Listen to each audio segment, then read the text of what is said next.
Hello guys, welcome to your YouTube channel Aspire reviews. Navdeep గారి love Mouli అనే movie అయితే చూడడం జరిగింది భయ్య.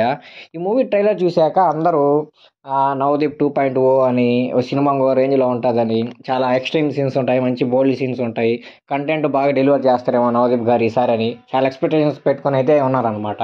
నేను కూడా చాలా ఎక్స్పెక్టేషన్స్ పెట్టుకొని ఈ మూవీ చూశాను అనమాట. ఇంకా ఫైనల్గా ఇంకా ఈ మూవీ చూశాక నా ఒపీనియన్ చెప్పాలంటే నాకైతే అంతే అనిపించలేదు భయ్య. అంటే సినిమాని నేను చాలా ఎక్స్పెక్ట్ చేసి వెళ్ళాను అనమాట. బహుశా నేను అంత ఎక్స్పెక్టేషన్స్ పెట్టుకొని వెళ్ళడం వల్ల మూవీ నాకు అంతే అనిపించలేదు. మామూలుగా ఎక్స్పీరియన్స్ ఏమి లేకుండా వెళ్తే మూవీ బాగానే అనిపిస్తుందేమో. అంటే మరీ అంత బొక్క మూవీ కాదురా స్వామి, ఇది పర్లేదు చూడొచ్చు అనిపించింది.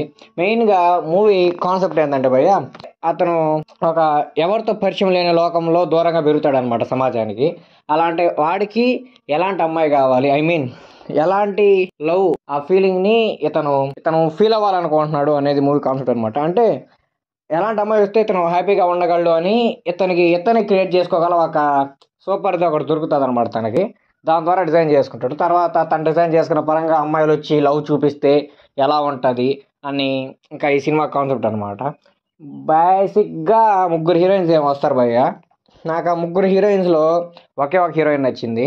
ఇంకా మిగిలిన ఇద్దరు ఏంటంటే యాక్టింగ్ పరంగా అంతేం బాగా చేయలేదు, మామూలుగా లుక్స్ పరంగా కూడా వాళ్ళు అంతేం బాగాలేదు అనమాట. నవదీప్ గారు అయితే చాలా బాగా చేశారు భయ్య యాక్టింగ్. అంటే ఒక మనిషి సమాజానికి దూరంగా బ్రతుకుతూ తను ఈ ప్రేమకి వాటికంటే దూరంగా ఉన్నప్పుడు ఒక ప్రేమ తనకి దగ్గర అయితే అది ఎలా ఎమోషన్స్ చూపించాలి అనేది చాలా అంటే చాలా బాగా చూపించారు ఈయన మాత్రం. డైరెక్టర్ గారు ఏదో తీద్దాం అనుకున్నారు కానీ అది ఎక్కడో ఫెయిల్ అయింది భయ్య. అంటే చాలా కొత్తగా ఉంది కాన్సెప్ట్ అయితే మాత్రం, కానీ వే ఆఫ్ ఎగ్జిక్యూషన్ ఎందుకో ఫెయిల్ అయింది అనిపించింది నాకు. అంతేగాని ఇంకా చెప్పుకోదగ్గ విషయాలంటూ ఏమీ లేవు మూవీలో. నెక్స్ట్ మెయిన్గా ఈ మూవీలో నాకు డ్రాయింగ్స్ భయ్య, అంటే ఎంత బాగున్నాయంటే డ్రాయింగ్స్ అసలు చాలా అంటే చాలా బాగా అనిపించాయి. అంటే ఫస్ట్ టైం అనమాట ఇంకా తెలుగు సినిమాలో ఇంత మంచి డ్రాయింగ్స్ నేను చూడడం అనేది. అంటే అతను హీరో వేస్తారని చూపిస్తారు, అతను వేస్తారో లేదు తెలియదు కానీ తీసుకొచ్చిన విధానం అయితే, అంటే పర్టికులర్గా ఆ డ్రాయింగ్స్ సెలెక్ట్ చేసి తీసుకొచ్చే విధానం అయితే చాలా అంటే చాలా మంచి డ్రాయింగ్ సెలెక్ట్ చేసుకొని పెట్టారు మూవీలో మాత్రం. నాకు ఈ సినిమాలో చెప్పుకోదగ్గ విషయాలు ఏమైనా ఉన్నాయంటే నవదీప్ గారి యాక్టింగ్ తర్వాత డ్రాయింగ్స్ భయ్య చాలా బాగున్నాయి, చాలా కొత్తగా ఉన్నాయి.